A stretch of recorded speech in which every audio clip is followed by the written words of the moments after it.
A virgin girl becomes a Tantric Buddhist goddess. What kind of struggle does her body and soul undergo in that forbidden state of harmony and tranquility? Is this a sacred practice or a distortion of human nature? In 1987, a report published by People's Literature caused a sensation. The article, in near factual detail, chronicled the death of 15-year-old female living Buddha Sangsang Tashi after receiving a dual cultivation initiation. The article described Sangsang Tashi's rapid physical decline after undergoing a series of rituals, ultimately leading to her demise. Due to its overly realistic content, the article was quickly banned, and the then editor-in-chief was dismissed. This incident, like a sharp blade, shattered the mystique surrounding the practice of male and female dual cultivation in Tibetan Tantric Buddhism, thrusting it into the spotlight. In Tibetan Tantric Buddhism, dual cultivation is considered the highest level of spiritual practice. According to the classic Dashachakra Tantra, when a practitioner reaches a certain state in dual cultivation,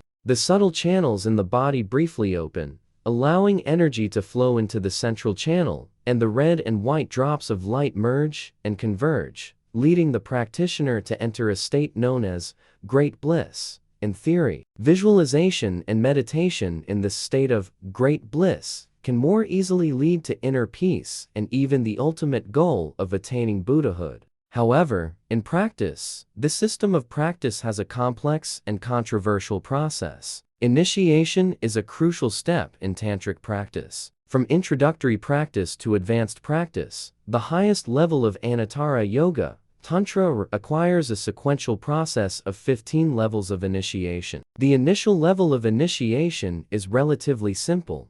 The recipient first bathes and purifies themselves in a monastery equipped with the Tantric dual-bodied Buddha and various ritual implements. The Vaira master sprinkles holy water and offers them barley wine, the highest level of dual cultivation. Initiation, however, involves a truly astonishing procedure. Practitioners must seek out a virgin between the ages of 12 and 22 to serve as their consort. Traditional belief holds that the so-called red bead can only be extracted from a virgin. Guru Padmasambhava's book, Guide to the Holy Body of the Mother, details the selection criteria for a consort, including appearance and physical characteristics. The chosen young woman is brought to a secret room surrounded by curtains and presented to the guru, becoming his consort. The consort first receives the guru's Vaira lotus blessing, then enters into a great samadhi of male and female union. During this process, the disciple must cover their eyes with a cloth outside the curtain. Following the secret initiation, the wisdom initiation follows. The guru removes the mani jewel,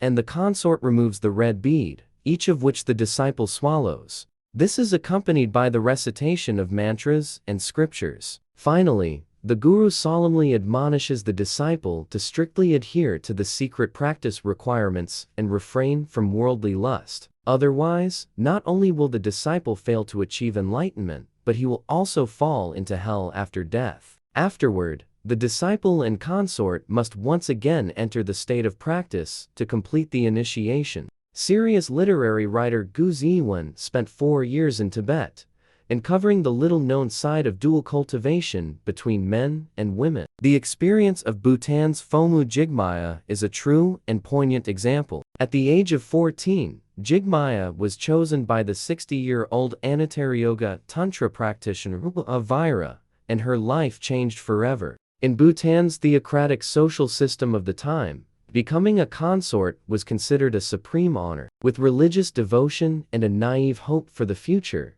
Jigmaya entered the monastery's inner chambers, but what awaited her was unimaginable suffering. During the great samadhi practice in the inner chambers, the Vaira master remained motionless, focused on experiencing great bliss, while the consort performed all the complex movements and postures. Jigmaya was required to perform poses similar to those depicted in the image of the laughing Buddha, with her hands hanging from the master's neck, and master over 30 great samadhi postures. For a 14-year-old girl, the physical and mental strain must be imagined. During the lengthy practice of bliss and emptiness, She often became exhausted and had no time to attend to the so-called meditation on emptiness. In reality, most young women who become Ming consorts are ordinary, inexperienced women without a deep foundation in spiritual practice. In contrast, lamas who have practiced for a long time often possess a certain level of qigong and visualization skills.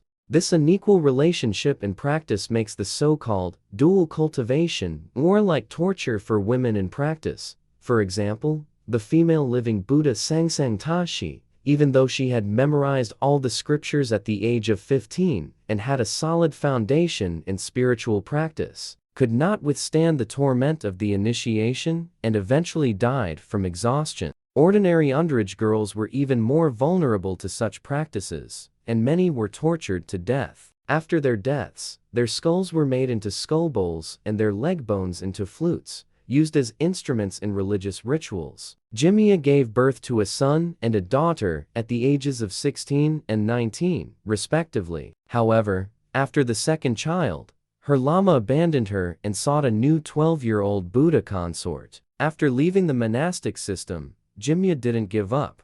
Instead, the cultural knowledge her master had imparted to her rekindled her thirst for learning. While raising her children, she diligently studied, and at the age of 35, she went to Mumbai to study sociology and learn English. Her two children later went to university in India and Belgium, respectively. Having received a good education, Jimia gradually realized the unfairness and harm that the practice of dual cultivation posed to women. Upon returning to Bhutan, just as the king was implementing democratic reforms, she mustered the courage to write a petition to the king, requesting an end to the practice of tantric meditation between men and women. In the late 1960s, Bhutan abolished serfdom and theocraticism, and the king officially outlawed tantric meditation. However, this ban did not completely eradicate the practice of dual cultivation. Instead, it retreated underground, continuing in hidden corners,